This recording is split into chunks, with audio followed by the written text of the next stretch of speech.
Vendredi soir, fin de la semaine de travail. Mesdames et messieurs, vous êtes sur le 19h et c'est sur Esae TV. Crise dans le secteur du bois, Koutiadé répond à Sodiquin. Après la sortie médiatique du secrétaire général de l'Union des professionnels du bois, l'ex-directeur de l'Office du bois se prononce sur les réformes dans le secteur du bois au Bénin. Bientôt, la fête de l'indépendance du Bénin et Cotonou, la ville économiquement capitale, attend toujours sa toilette. À suivre aussi dans ce JT Soir, le lancement du festival Votant. Merci de nous suivre. Cela fait environ 3 mois déjà que le gouvernement en place a décidé de suspendre l'exploitation forestière au Bénin. Selon le secrétaire général de l'Union des professionnels du bois, Ildefonse Mathieu Sodiquin, le secteur est à terre et mérite réforme compte tenu de nombreuses irrégularités observées au niveau de l'ONAB. Des irrégularités qui seraient la cause du limogeage de l'ancien directeur de l'Office. Approché, l'ancien directeur général de l'Office national du bois du Bénin, ONAB, répond qu'il faut des réformes dans le secteur du bois, mais pas du côté de l'ONAB. On écoute Clément Koutiadé au micro Esae TV d'Abdelkader Achirou. Avant que je ne quitte l'ONAB, il n'y avait aucun problème qui mine l'exploitation forestière. En tout cas, pour ce que je connais, pour ce qui concerne l'ONAB, il n'y a aucun problème qui mine l'exploitation forestière à l'ONAB. Il peut en avoir ailleurs, mais je ne crois pas qu'il y ait de problème particulier puisque au niveau de l'ONAB, il y a un plan d'aménagement qui est suivi et si le plan d'aménagement n'est pas suivi, on peut parler donc de problème au niveau de l'exploitation forestière. Mais le véritable problème, c'est le problème entre opérateurs, c'est la jalousie entre opérateurs économiques qui achètent à l'ONAB. C'était ça le seul problème. En dehors de ça, il n'y avait aucun problème. Bon, beaucoup ont voulu profiter donc de la situation de changement du gouvernement pour invectiver, pour poser leurs problèmes. Et je crois que c'était ça qui a peut-être amené le problème au niveau de l'ONAB. Quand on parle du secteur du bois, il faut faire la différence entre l'ONAB et les autres bois, entre les autres gestionnaires du bois. En fait, l'ONAB ne gère qu'une partie des plantations de manœuvre de l'État et que les autres bois sont gérés ou peut-être sont pris en compte par la direction générale des forêts et des ressources naturelles. Et encore qu'à ce niveau, il peut y avoir des difficultés puisqu'il n'a jamais été dit que c'est telle personne qui doit exploiter, c'est telle personne qui doit vendre. Et ça peut être la difficulté. Mais je peux dire que dans le secteur du bois en général, il y a effectivement des choses à revoir.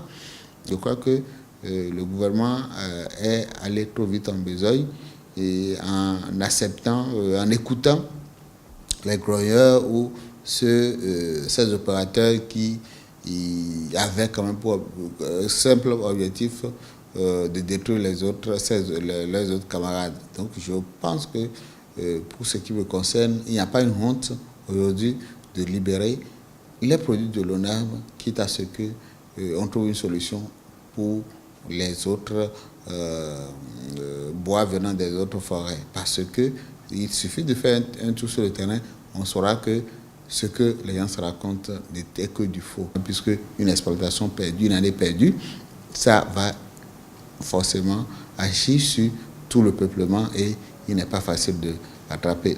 Je n'ai aucun intérêt par rapport à qui que ce soit. Moi, je pense que pour l'intérêt de la nation, nous avions besoin de libérer l'ONAB de ce carcan. Loin des forêts et des guéguerres entre acteurs forestiers, allons visiter la ville de Cotonou, capitale économique du Bénin. Nous sommes à 10 jours de la commémoration de l'indépendance du Bénin. Contrairement aux autres années, la ville de Cotonou n'est pas encore aux couleurs nationales. Cotonou réclame et attend sa toilette est un élément signé Léa Glago et Nestor Alahano. Nous sommes au carrefour d'Edokpo, Saint-Michel et Legba à Cotonou, à quelques jours de la commémoration de la cession du Bénin à la souveraineté nationale et internationale. La ville de Cotonou peine à être aux couleurs nationales à la grande désolation des populations. Il y a la fête, mais jusqu'à là, on ne sait pas bien. On ne sait pas bien. Bon, j'ai appris que ça doit animer notre capitale à Cotonou. La fois dernière, j'ai été là-bas aussi, bon, il n'y a rien. On ne sait pas si il y a la fête qui vient. Mais bon, jusqu'à Cotonou ici, on ne sait pas. On ne sait pas. Alors, avant, bon, ce n'était pas comme ça. Je ne sais pas qu'est-ce qui ne va pas aujourd'hui. Moi, je ne sais pas. Rien ne bouge, mais ce n'est pas trop tard. Le maire de la ville se débrouille, se dépêche pour pouvoir mettre les choses en marche. Du côté de l'hôtel de ville, les petits plats sont mis dans les grands pour parer la ville de ses plus beaux atouts. Qui dit embellissement dit forcément pavoisement, la peinture routière, des bordures. Ensuite, c'est forcément la correction du réseau d'éclairage public. Au niveau de l'embellissement, il y a bien évidemment l'embellissement en bonne et due forme, c'est-à-dire la décoration donc, de certaines places publiques. De l'étoile rouge qui va être assainie. Je prends l'exemple donc de la place du Kadjeron, de la place du souvenir. Là, il y a, disons, un espace qui est souvent pris d'assaut par donc, des gens qui plantent donc, des affiches. Cette place va être complètement réaménagée. En témoignent les travaux de désensablement, de nettoyage des grands artères et carrefours et même de ramassage d'ordures ménagères. La ville de Cotonou, de plus en plus, au niveau donc, du désensablement, au niveau de l'enlèvement des ordures et au niveau donc, du curage des caniveaux, le travail s'est amélioré à ce niveau. À quelques jours du 1er août, les populations de la métropole espèrent un nouveau départ de Cotonou. À présent, faisons le point des parutions des presses du jour avec la revue de presse que nous propose Abdelkader Achirou.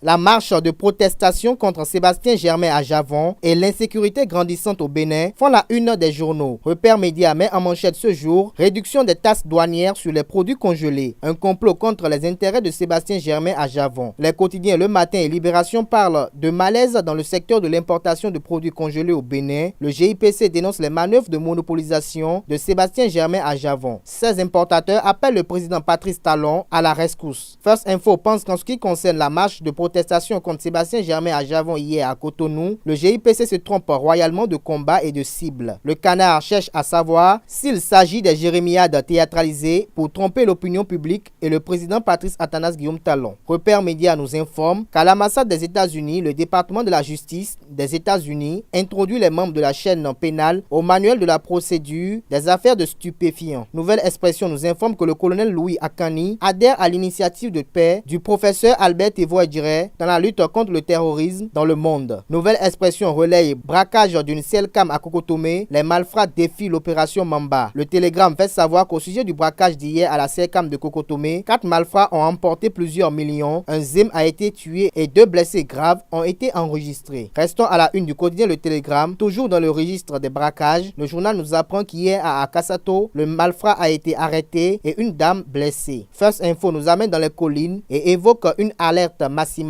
à Banté, compte tenu de l'insécurité grandissante. Le journal nous fait savoir que des peuples de Loukba sont kidnappés au nez et à la barbe des agents de sécurité. Libération titre Gestion de l'État à l'ère de la rupture, l'orthodoxie dans la gouvernance met l'opposition sous le boisseau. À lire dans les colonnes du Télégramme, les différentes nominations à l'ORTB et à l'ONIP à la suite du Conseil des ministres du 20 juillet 2016. À la une du quotidien de service public La Nation, impact des cantines scolaires au Bénin, la triste réalité sur le terrain. L'Inter relaye ce jour, repositionnement sur l'échiquier politique national. Les forces Cori pour un Bénin émergent, FCBE, lâche Boni Yayi. L'Inter nous renseigne sur les audiences à la Marina et fait savoir que Luc Setonji Atrokpo conduit une délégation de l'ANCB au cabinet de Patrice Talon. First Info poursuit et nous informe que l'ANCB expose ses doléances au président de la République, Patrice Athanas Guillaume Talon. Festival Votons Parlons-en, 2 journées meublées d'expositions d'œuvres de dessinateurs béninois, de formation, d'ateliers d'animation grand public et de démonstration d'artistes béninois et étrangers invités à la place des Martyrs de Cotonou. Il s'agit du festival Votons qui se déroule du 22 au 23 juillet. Enoch Laradé est allé constater l'exposition de ces dessins suivant son reportage. Des expositions de tableaux, des démonstrations de bandes dessinées à la place des Matis de Cotonou. 2 jours durant, le festival de dessin Voutoun regroupera toutes catégories de dessins, de dessinateurs et d'autres corps d'artistes béninois et étrangers invités. Le festival Voutoun est aussi un moyen de mettre en contact le dessinateur et son public. Le but du festival Voutoun, c'est de créer, de faire en sorte que chaque année, le dessin soit fêté.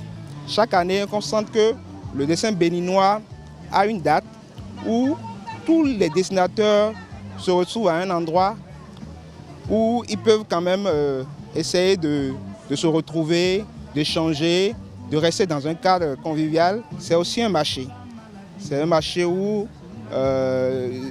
des amis de l'art peuvent se positionner pour pouvoir quand même ensemble avec des dessinateurs essayer de vivre ces 2 jours de fête. Ce festival a bien sa raison d'être puisque selon ces artistes, certains arts en voie de disparition refont surface à travers ce festival de dessin au pays de Vaudou. J'ai le goût de l'art et surtout de l'art plastique, fil tendu. Et c'est un acquis en disparition qu'il faut renaître. C'est une occasion pour faire découvrir des talents qui sont cachés. Et par rapport à ça, nous pouvons dire que les jeunes ont quelque chose quand même qu'on peut exploiter dans le tourisme. La majorité du temps, qu'on se retrouve et qu'on s'est retrouvé ici maintenant, c'est déjà un atout pour s'exprimer pour l'humanité dans le dessin.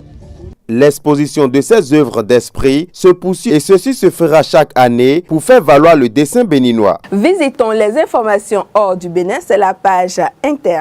L'actualité hors de nos frontières au Nigeria, les Médecins sans frontières appellent à une mobilisation pour faire face à un désastre humanitaire dans l'état de Borno, dans le nord du Nigeria, touché par les violences de Boko Haram.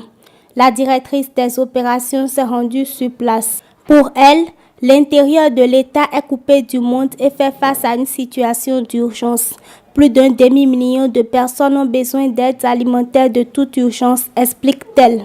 Du Nigeria, faisant un tour dans le nord du Mali à Kidal, où de violents affrontements ont opposé jeudi 21 juillet des rebelles à majorité Touareg à un groupe armé pro-gouvernemental. Des tirs ont éclaté dans le centre-ville quelques jours à peine après la signature d'un accord de paix. La tension est restée vive toute la soirée. Rendons-nous à présent au Tchad. Les agents de l'Office national de radio et télévision ONRTV sont en grève à partir du vendredi et ce jusqu'à lundi pour réclamer une amélioration de leurs conditions de vie et de travail.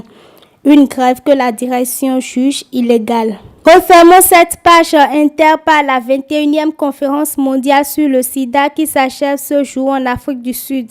Toute la semaine, chercheurs, activistes et décideurs politiques ont discuté des progrès réalisés ces dernières années dans la lutte contre l'épidémie. Pourtant, les disparités restent énormes. L'ONG Médecins sans frontières pointe notamment les grandes lacunes dans la prévention et la lutte contre le VIH en Afrique de l'Ouest et en Afrique centrale. Une note sportive pour prendre congé de vous. La décision était très attendue. Le tribunal arbitral du sport de Lausanne a rejeté jeudi l'appel du comité olympique de la Fédération de Russie et des 68 athlètes russes qui contestait leur suspension par la Fédération internationale d'athlétisme et leur illégibilité pour les Jeux olympiques de Rio de Janeiro, qui débutent le 5 août prochain. Plus d'informations sur le sujet à travers cet élément que nous propose Leandro Kodo. Le drapeau russe ne flottera pas dans le ciel de Rio cet été. Le tribunal arbitral du sport a confirmé hier la suspension de 68 athlètes russes. Le tribunal arbitral du sport a rejeté l'appel introduit par le comité olympique russe et par 68 athlètes de ce même pays. L'IAAF, la Fédération internationale d'athlétisme, n'y est pas allée du dos de la cuillère avec le comité olympique russe qui avait fait appel de la décision en novembre dernier. La Fédération russe d'athlétisme n'a pas fait les progrès nécessaires. Ces athlètes n'ont pas la crédibilité suffisante auprès des adversaires et du public pour être réintégrés. C'est le rapport McLaren de l'Agence mondiale antidopage, l'AMA, qui révèle le modus operandi des institutions étatiques sportives russes. Ils mettent en évidence l'existence d'un système de dopage d'État sécurisé durant les JO d'hiver de Sochi en 2014. Au moins 8000 échantillons prélevés pendant cette compétition ont ainsi été détruits avec l'appui des services secrets russes. Selon ce rapport, 3 méthodes sont utilisées: la destruction, la falsification et l'escamotage.